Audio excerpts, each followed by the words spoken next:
2025 წელი შეაჯამეს ეკონომიკისა და ინფრასტრუქტურის მინისტრებმა. ყურადღება გამახვილდა ეკონომიკურ მიღწევებზე, მათ შორის აქცენტი გაკეთდა არაბულ ინვესტიციაზე, საქართველოს რკინიგზის მოდერნიზაციის პროექტზე, ტურიზმის, ავიაციის სექტორის რეკორდულ მაჩვენებლებზე. მთავარი აქცენტი ასევე დაეთმო 2025 წელს ქვეყნის მნიშვნელოვანი გზების გახსნას, დასახელდა 2026 წლის პრიორიტეტები.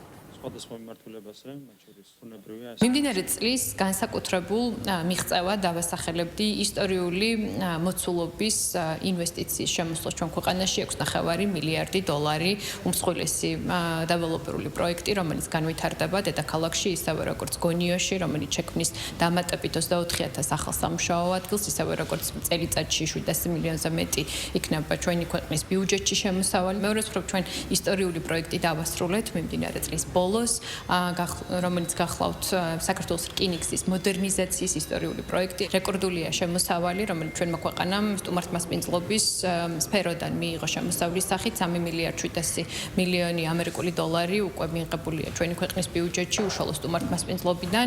ასევე რეკორდული იყო მგზავრთნაკადის რაოდენობა. ჩვენ არაერთ ისტორიულ პროექტს განვახორციელებთ მომავალ წელს, მათ შორის დავასრულებთ ისტორიულ და რეგიონისთვის უმნიშვნელოვანეს პროექტს, ბაქო-თბილისი-ყარსის პროექტს, რომელსაც ოპერირებაში მომდევნო წლის დასაწყისში ჩავუშვებთ. ამავდროულად მომდევნო წელს აქტიურ სამშენებლო ფაზაში გადავიყვანთ ანაკლის ღრმაწყლოვან პორტს, ისევე როგორც ძალიან დიდ აქცენტს გავაკეთებთ ჩვენი ქვეყნის ენერგეტიკული სექტორის შემდგომ განვითარებაზე. იკოთის საუღელტეხილო მონაკვეთის 52 კილომეტრიანი მონაკვეთის დასრულება, რაც ვფიქრობთ, რომ ჩვენი ქვეყნისთვის არის სტრატეგიულად მნიშვნელოვანი და ის დიდწილად ხელშეუწყობს ჩვენი ქვეყნის ეკონომიკურ განვითარებას, სატრანზიტო ფუნქციის კიდევ უფრო გაძლიერებას. ამასთანავე გასული წლის განმავლობაში გაიხსნა 13 კილომეტრიანი სურამის შემოვლითი გზა, 8 კილომეტრიანი გურიის მონაკვეთი და ჩვენ ვფიქრობთ, რომ მომავალ წელსაც ძალიან ბევრი ახალი პროექტი დაიწყება. გამოცხადდა ტენდერი თბილისის შემოვლითი გზაზე ნომერ 2 ლოტზე,